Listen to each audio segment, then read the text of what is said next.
வீட்டில் இருக்க வானதியோடைய அண்ணன் எனக்கு அப்பவே தெரியும், அவன் உன்னை ஏமாத்திட்டு தான் போவான்னு. நீ தான் அவன் பின்னாடி சுத்திட்டு இருந்த பாத்தியா, அவன் கடைசியில் அவன் யாருன்னு காட்டிட்டான் அப்படின்னு அங்க நின்று சத்தம் போட, இவளை நம்பி நம்ம எந்த காரியத்திலையும் இறங்கக்கூடாதுங்க. உடனடியாக இவளுக்கு வேற மாப்பிள்ளையை பார்த்து கல்யாணத்தை பண்ணி வச்சிடணும். இவளை நம்ம வீட்டில் வச்சிட்டு இருந்தோம்னா நம்ம மான மரியாதையெல்லாம் இங்கே கப்பல் ஏறி போயிட்டே இருக்கும். நீங்க சேர்த்து வச்சிருந்த நல்ல பேர் கூட நம்ம கிட்ட இருக்கவே இருக்காது. இதோ இவனுக்குன்னு அடுத்து யாரு பொண்ணு கொடுக்க வருவா? இவளால இவனுக்கும் பொண்ணு கிடைக்காம கல்யாணம் பண்ணாம கஷ்டப்பட்டுட்டு கிடக்கணுமா? இதுக்கப்புறம்லாம் நம்ம அமைதியாண்டா பார்த்தாது. உடனே தான் அண்ணனை பார்த்து சொல்றாங்க, இங்க பாருன்னு, இவளுக்காகலாம் இனி நம்மளால பொறுத்து போயிட்டு இருக்க முடியாது. நீயே ஒரு நல்ல மாப்பிள்ளையை பார்த்துட்டு வா, சீக்கிரமா காலத்துல இவளுக்கு கல்யாணத்தை பண்ணி அனுப்பி வச்சிடலாம் அப்படின்னு சொல்லிட்டு அவங்க அம்மாவும் அப்பாவும் கோவமா உள்ள போக வானதி ரொம்ப கவலையோட இருக்காங்க. உடனே வானதி கொஞ்சம் கூட யோசிக்காம வீட்டிலேருந்து கிளம்பி வெளியே போக, இதோ போயிட்டால, இனிமே எந்த நேரத்துக்கு எப்ப வீடு வந்து சேருவான்னு தெரியாதுன்னு அவங்க அண்ணன் ஒரு பக்கம் திட்டிட்டு இருக்காங்க. வானதி வீட்டிலேருந்து கிளம்பி நேரா இங்க சேரன் வீட்டுக்கு தான் போறாங்க. சேரனா வெளியே வாங்க அப்படின்னு எல்லாருக்கும் முன்னாடி சத்தம் போட, வானதி சத்தம் போட்டதுக்கு பிறகு வீட்டில் இருக்க எல்லாருமே வெளியே வராங்க. இல்லப்பா நாங்கள் அங்கதான்ப்பா கிளப்பிட்டு இருந்தோம், நீ என்னப்பா அங்க ரெடியா இருக்காம இங்க வந்து நிக்கிறேன்னு சொல்ல, அதான் நேரமே முடிஞ்சு போச்சு, இதுக்கப்புறம் நீங்க வந்து என்ன பார்த்து என்ன ஆக போகுது? வீட்டில் இருக்கவங்க எல்லாரும் மனசு மாறிட்டாங்க, இதுக்கப்புறம் நீங்களே வந்தாலும் அவங்க ஒத்துக்கணும்ல அப்படின்னு வானதி சொல்ல, கொஞ்சம் அமைதியா இரு வானதி, நாங்களுமே பாண்டிக்கு ஃபோன் மேல ஃபோன் போட்டுட்டே தான் இருக்கோம். அப்புறம் எங்க சோழனும் பல்லவனும் கூட இப்ப பாண்டியை தேடி தான் போயிருக்காங்க அப்படின்னு சொல்ல, உடனே வானதியும், உங்க நடிப்பை இனி நான் நம்பணும்னு அவசியம் இல்லை. பாண்டியை இனி வந்தாலும் இனிமே நான் இந்த வீட்டை விட்டு போக மாட்டேன். இனி நான் இங்கே தான் இருப்பேன். இனி நான் என் வீட்டுக்கு போனேன்னா அங்கே இருக்கவங்க எவனாவது ஒரு மாப்பிள்ளையை பார்த்து என்னை கட்டி கொடுத்துருவாங்க. இனிமே அதுக்கு நான் இடம் கொடுக்க போறதில்ல. என்னால் இந்த வீட்டை விட்டு எங்கேயும் கிளம்ப முடியாது. நான் இங்கே தான் இருப்பேன் அப்படின்னு வானதி சொல்றாங்க. இதை கேட்ட சேரன், நடேசன், நிலா 3 பேரும் அதிர்ச்சியில் நிற்க, பாண்டியை கூட்டிக்கிட்டு நேராக சோழனும் பல்லவனும் வீடு வந்து சேர்ந்துடுறாங்க. டே பாண்டி, எங்கடா போன? நல்ல நேரம் முடிகிறதுக்குள்ள வான்னு சொன்னா ஏன்டா நீ இன்னும் வராமல் இருந்தேன்? பாவம் வானதி, வீட்டில் இருக்கவங்க எல்லாருமே அவங்க மனசை மாற்றிக்கிட்டு தான் வந்து சொல்லிட்டு இருக்கு. பாவம்டா, அந்த பிள்ளை பற்றி கொஞ்சமாவது யோசியானா அப்படின்னு சொல்ல, ஆனால் நான் நல்லா யோசிச்சு தானே இந்த முடிவை எடுத்தேன் அப்படின்னு சொல்ல, என்ன விஷயனே சொல்ல மாட்டானே, இவனை கண்டுபிடிக்க ரொம்ப நேரம் ஆச்சு, நீ முதல்ல கிளம்பு அப்படின்னு வானதியை பார்த்து நிலாவும் சொல்கிறாங்க. நான் இது கிளம்பணும், இனிமே இதான் என் வீடு, இந்த வீட்டை விட்டு என்னால் வெளியே எங்கேயும் போக முடியாது, இனிமே நான் இந்த வீட்டில் தான் இருப்பேன் அப்படின்னு இங்கே வானதி கத்துறாங்க. வானதி சத்தம் போட்ட உடனேயே பாண்டி சொல்கிறாங்க, ஏ வானதி, விளையாடாமல் இங்கேருந்து கிளம்புன்னு சொல்ல, நீ எதுக்கு வரலன்னு சொல்லு பாண்டி, நான் தான் சொன்னல நான் எவ்வளோ சந்தோஷமாக இருந்தேன், உன்னை கல்யாணம் பண்ணிக்க போகிறோம், கூட சந்தோஷமாக இந்த வீட்டில் வாழ போகிறோன்னு. ஆனால் இப்போ என் வீட்டில் இருக்கவங்க எல்லாருமே இனிமேல் இந்த கல்யாணம் நடக்காது, பொண்ணு பார்க்க கூட வராதவன், இந்த கரெக்டான நேரத்துக்கு வர முடியாதவன் எப்படி உன்னை வச்சு காப்பாற்றுவான், நிச்சயமாக உன்னை அந்த வீட்டுக்கு கல்யாணம் பண்ணி கொடுக்க மாட்டோன்னு சொல்லிட்டாங்க. இப்போ சந்தோஷமா பாண்டி உனக்கு? இனிமேல் அந்த வீட்டுக்கு போனேன்னா என்னைய கையை காலை உடைச்சி வீட்டுக்குள்ளே பூட்டி போட தான் செய்வாங்க. அப்புறம் என்னால் அந்த வீட்டை விட்டு வெளியே வரவே முடியாது பாண்டி அப்படின்னு எங்கள் வானதி சொல்லிட்டு அழுகவும் செய்கிறாங்க. சொல்லு பாண்டி, எதுக்கு வரலன்னு சட்டையை பிடிச்சி கேள்வி கேட்கவும் செய்கிறதுக்குள்ளே எங்கள் போலீஸ் வந்துடுறாங்க. போலீஸ் வந்ததும், ஏய் என்ன இது, போலீஸ் இந்த நேரத்தில் நம்ம வீட்டுக்கு வந்திருக்காங்க, என்ன உங்கள் வீட்டில் இருக்கவங்க தான் கம்ப்ளைண்ட் கொடுத்துருக்கணும், எதுக்குப்பா தேவையில்லாத பிரச்சனை, நீ கிளம்பப்பா அப்படின்னு சேரன்னு சொல்ல, ஆமாம்மா நீ இனிமே இங்கே இருக்க வேண்டாம், முதல்ல கிளம்பு அப்படின்னு சொல்ல, போலீஸ்க்கு ஃபோன் பண்ணி வர சொன்னதே நான் தான் அப்படின்னு வானதியை சொல்லும்போது அத்தனை பேரும் அதிர்ச்சியில் வாயை பிளந்த பண்ணி நிற்கிறாங்க.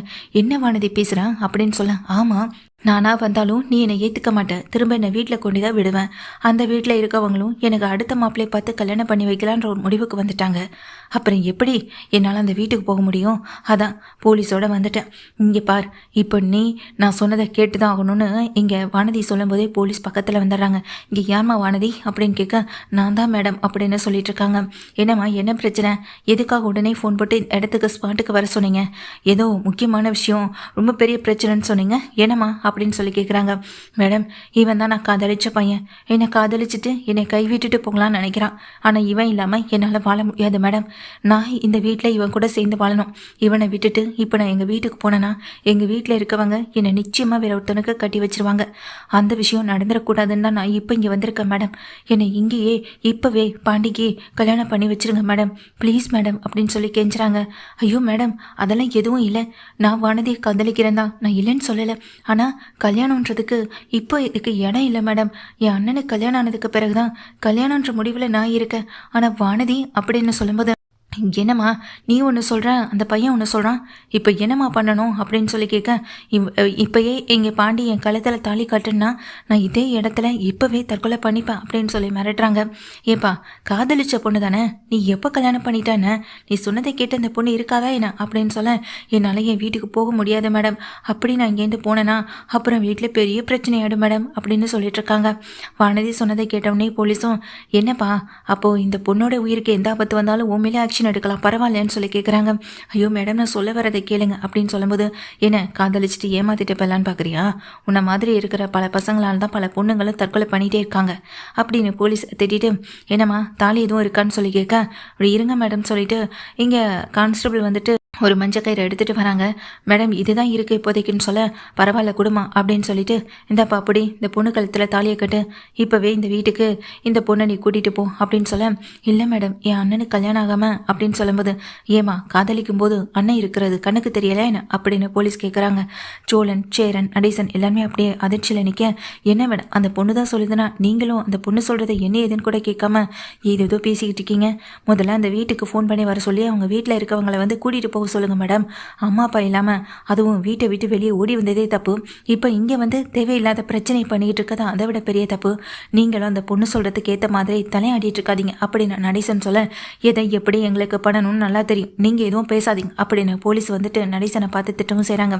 என்ன வானதி எதுக்கு இப்போ இந்த மாதிரி பண்ணிட்டு இருக்க, உங்கள் வீட்டில் இருக்கவங்களை பற்றி கொஞ்சமாவது யோசிச்சு பார்த்தியான்னு சொல்லி கேட்க, நீங்களே உங்கள் வீட்டு ஆளுங்களை பற்றி யோசிக்காமல் கவலைப்படாமல் வீட்டை விட்டு ஓடி வந்தவங்க தானே, அப்படி இருக்கப்போ எனக்கு எப்படி நீங்கள் அட்வைஸ் பண்ணுறீங்க அப்படின்னு அங்கே வானதி கேட்க, வானதி கொஞ்சம் ஓவராக பேசிகிட்டு இருக்கேன் சோழன் திட்டுறாங்க. நீங்கள் நிறுத்துங்க நான் உங்ககிட்ட பேசவில்லை அப்படின்னு சொல்லிட்டு, என்ன பாண்டி பார்த்துட்டே இருக்க, தாலியை வாங்கு என் கழுத்தில் கட்டு, இல்லைனாலும் நான் இந்த இடத்த விட்டு இப்போதைக்கு நகர மாட்டேன் அப்படின்னு வானதி சொல்கிறாங்க. இதை கேட்ட பாண்டிக்கு கோவமும் அதே நேரத்தில் இப்படி இந்த மாதிரியான சுச்சுவேஷன்லேருந்து வெளியே வர முடியாமல் தவிச்சு போய் நிற்கிறாங்க. உடனே எல்லாம் சொல்கிறாங்க, மேடம் அவங்க ஃபேமிலிக்கு ஃபஸ்ட்டு இன்ஃபார்ம் பண்ணுங்கள், இல்லைனா நீங்கள் இந்த மாதிரி பண்ணதுக்கு அவங்க ஃபேமிலியில் இருக்கவங்களே உங்கள் மேலே கம்ப்ளைண்ட் கொடுக்குவாங்க, ஏன்னா அவங்க அப்படிப்பட்டவங்க தான் சொல்ல, என்னம்மா என்னையும் மிரட்டியான போலீஸ் கேட்குறாங்க. மிரட்டலை மேடம், அந்த ஃபேமிலியில் இருக்கவங்க அப்படிப்பட்டவங்கன்னு சொல்கிறேன், இப்போவே அவங்க ஃபேமிலியில் இருக்கவங்கள இங்கே வர சொல்லுங்கள், அதுக்கு பிறகு நடக்கிறத பார்த்துக்கலாம் அப்படின்னு சொல்ல, உடனே நிலா சொன்னதை கேட்டவுடனே வானதி, இல்லை மேடம் அவங்கெல்லாம் வர வேண்டாம் அப்படின்னு சொல்கிறாங்க. இல்லைம்மா இருமா அப்படின்னு சொல்லிட்டு கான்ஸ்டபிள் மூலமாக அந்த ஃபேமிலியை என் வீட்டுக்கு வரவழைக்கிறாங்க. என்னடி காரியம் பண்ணி போகிறேன், நீ அங்கேருந்து கிளம்பும் போதே நீ ஏதாவது பண்ணுவேன்னு எனக்கு தெரியும்டி, ஆனால் இப்படிப்பட்ட ஒரு காரியத்தை பண்ணுவேன்னு நாங்கள் நினச்சி கூட பார்க்கல அப்படின்னு சொல்லிட்டு இங்கே வானதியை பார்த்து அவங்க அம்மா அப்பான்னு எல்லாமே திட்டுறாங்க.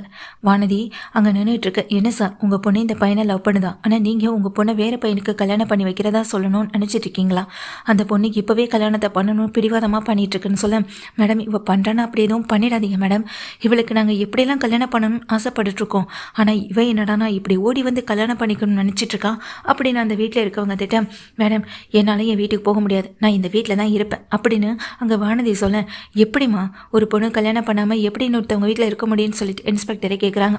அதுக்கு வானதி, அதுக்கு தான் மேடம் பாண்டியை இப்போவே என் கழுத்தில் தாலி கட்ட சொல்லுங்கள், நானும் பாண்டியை சந்தோஷமாக குடும்பம் நடத்தி காட்டுறோம் அப்படின்னு வானதி சொல்ல, இல்லை மேடம் என்னால் அப்படிப்பட்ட ஒரு விஷயத்தை பண்ண முடியாது, அதுவும் ஒரு குடும்பத்தை எதிர்த்து என்னால் வானதி காலத்தில் தாலி கட்ட முடியாது, நான் வராமல் இருந்ததுக்கு காரணம் ஒரே ஒரு விஷயந்தான், என் அண்ணனுக்கு கல்யாணம் ஆகணும், வீட்டில் ரூம் பிரச்சனை இருக்குது அதை சரி பண்ணணும் அப்படின்னு சொல்ல, இப்போ தானே எனக்கு விஷயமே புரியுது, உடனே இந்த வீட்டை விட்டு இருக்கக்கூடாது, வீட்டை விட்டு வெளியே போகணும்னு சொன்னணும் அப்படின்றதுக்காக தானே இப்போ நீ கல்யாணம் பண்ணிக்க மாட்டேன்னு முடிவில் இருக்க அப்படின்ற மாதிரி சொல்கிறாங்க. இதை கேட்டேன் நிலாவே ஒரு நிமிஷம் அதிர்ச்சியில் அப்படியே நிற்கிறாங்க. எல்லாம் உங்களால் தான் பாண்டி இந்த நிலைமையில இந்த முடிவு எடுக்கிறான்னா அதுக்கு காரணமே நீங்கள் மட்டும்தான், நீங்கள் இந்த வீட்டில் இல்லைன்னா அவன் இதை பற்றி யோசிக்க கூட மாட்டான், அவனு சந்தோஷமாக இப்போ என்னை பொண்ணு கேட்டு வந்திருப்பான், எங்கள் கல்யாணமும் ரொம்ப சந்தோஷமாக நடந்திருக்கும், நீங்கள் ஆசைப்பட்ட மாதிரி உங்களுக்கு நடந்த கல்யாணம் மாதிரி எனக்கும் நடக்கும்னு நினைக்கிறீங்க, அதனால தானே இப்படி பிளான் பண்ணி இந்த வீட்டை விட்டு போக மாட்டேன்னு உட்காந்துருக்கீங்க அப்படின்னு சொல்ல, உடனே இதை கேட்ட சோழன் அதிர்ச்சியோட இங்கே வானதியை பார்த்து திட்டுறாங்க. உனக்கு என்ன பிரச்சனை, நிலா இந்த வீட்டை விட்டு போகணும்னு சொல்கிறதுக்கு முதல்ல நீ யாரு அப்படின்னு சொல்லி கேட்க, இன்னும் கொஞ்சம் நேரத்தில் பாண்டிக்கு மனைவியாக போகிறவன், அப்போ இந்த வீட்டோட முழு உரிமை எனக்கு தான் இருக்குது, இந்த நிலாவுக்கு கிடையாது, ஏன்னா நிலா ஒன்றும் அப்படின்னு சொல்லும்போது, பூதம் நிறுத்துப்பா அப்படின்னு சேரன் சொல்கிறாங்க. என்னென்ன அவங்க என்ன பேசினாலும் நீங்கள் காதில் வாங்கிப்பீங்க, நான் ஏதாவது சொன்னால் மட்டும் உங்களுக்கு கோவம் வருமே அப்படின்னு அங்கே பாண்டியப்பா அங்கே சேரனை பார்த்து வானதி சொல்ல, ஆமாப்பா, நிலாவை பார்த்து யார் என்ன சொன்னாலும் எல்லாருக்குமே கோவம் வரத்தான் செய்யும். நிலா இந்த வீட்டுக்கு இங்கே வாழ வந்த மருமக அப்படின்றத தாண்டி எங்கள் எல்லாருக்குள்ளேயும் வாழ்ந்துகிட்டு இருக்க ஒரு தெய்வமாக நாங்கள் பார்த்துக்கிட்டு இருக்கோம். நீ எதை பற்றியும் பேசு, ஆனால் நிலாவை பற்றி மட்டும் பேசவே பேசாத அப்படின்னு சேரன் சொல்கிறாங்க. நீங்கள் பாண்டியை பார்க்குறாங்க. என்ன பாண்டி, இப்போ நீ கழுத்தில் தாலி கட்ட போறியா இல்லையா? இந்த நாடகத்தெல்லாம் பார்க்குறதுக்கு நான் வரல, என்னை கல்யாணம் பண்ணிக்கோன்றதை கேட்டு தான் நான் இங்கே வந்து நிற்கிறேன்.